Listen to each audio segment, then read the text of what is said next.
Welcome to Kenton Teaches. Enjoy the video. In this video, I will explain how to use Canva Basic. First, navigate to canva.com and sign up for a free account using your email or a social media login. Once registered, you'll land on the intuitive homepage.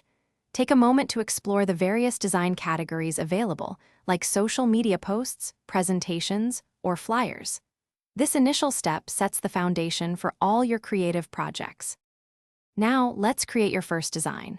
You can either pick a pre-made template to get a head start or begin with a completely blank canvas for full creative freedom.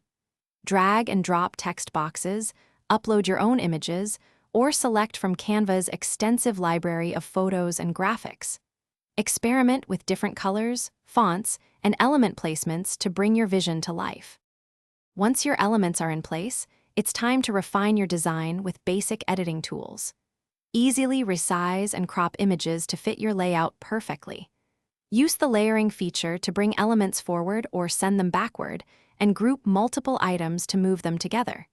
You can also apply various filters and adjust brightness or contrast for your photos. Finally, let's save and share your amazing creation. Canva allows you to download your design in several formats, such as PNG, JPG, or PDF, depending on your needs. You can also share your work directly to social media platforms or send a link for others to view. For team projects, invite collaborators to work on the same design with you. Thanks for watching. Please subscribe if this video was helpful.